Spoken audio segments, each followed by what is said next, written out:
भूत की कहानी शुरू होती है एक छोटे से गांव में, जहां एक बच्चे का नाम था चिंटू। चिंटू बहुत ही बेबाक और मासूम बच्चा था। उसे अजीब चीज़ों में विश्वास नहीं था, जैसे कि भूत प्रेत और उनकी कहानियों में। एक दिन गांव में एक पुराने मकान की खबर फैल गई कि वहां पुराने समय से एक भूत रहता है। लोग कहते थे कि उस घर में अजीब चीखती आवाज़ सुनाई देती है। चिंटू उस घर की कहानियों में विश्वास नहीं करता था। उसने सोचा, यह सब तो बस किसी की बेवजह कहानियां हैं। लेकिन एक दिन चिंटू को उस घर के पास जाते समय अचानक कुछ अजीब महसूस हुआ। वहां जाते ही उसे अजीबोगरीब आवाज सुनाई दी। वह थोड़ी डर गया, लेकिन फिर सोचा कि शायद यह भी किसी गलतफहमी का परिणाम है।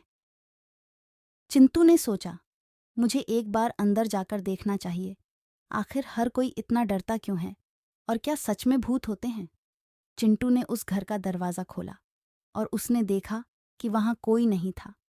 वह घर के भीतर गया और उसे कुछ अजीब महसूस होने लगा। थोड़ी देर बाद उसने एक छोटे से बच्चे को देखा जो बहुत ही डरा हुआ था। चिंटू ने उस बच्चे से पूछा तुम यहाँ क्यों हो?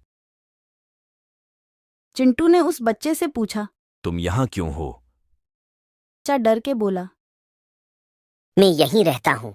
मेरा इस दुनिया में कोई नहीं है और न ही उसके पास कोई घर है। इसलिए मैं इस पुराने घर में रहता है जहाँ कोई नहीं आता, और मैं ही भूत की आवाज से लोगों को डरता हूँ ताकि कोई मुझे इस घर से ना निकल दे। लेकिन इस अंधेरे घर में मुझे भी बहुत डर लगता है। मुझे लग रहा है भूत मुझे डराता है। फिर चिंटू ने उस बच्चे को साथ लेकर घर लौटते हुए कहानी सुनाई कि कैसे भूत की कहानी सिर्फ मनोरंजन के लिए होती है और वो असली जीवन में नहीं होते। वह उस बच्चे को समझाते हुए बोला, डरो मत। जो भी हो, वह तुम्हारे नजदीक होने के बावजूद तुम्हें कुछ नहीं कर सकता। उस दिन से उस बच्चे ने डरना छोड़ दिया और वह भूत की कहानी में विश्वास नहीं करने लगा। उसने समझा कि असली जीवन में ही असली चीजें होती हैं और भूतों जैसी कहानियां सिर्फ विचित्र कल्पनाओं का हिस्सा होती हैं। और वह चिंटू के साथ उसके घर में रहने लगा। अब कोई भूत से नहीं डरता था और सब खुश रहते थे। इस भूत की कहानी से हमें यह सीखने को मिलता है कि हमें अपने अंदर के डर को हराना चाहिए और वास्तविकता को स्वीकार करना चाहिए। भूतों की कहानियों में नहीं, असली जीवन में असली महत्व होता है।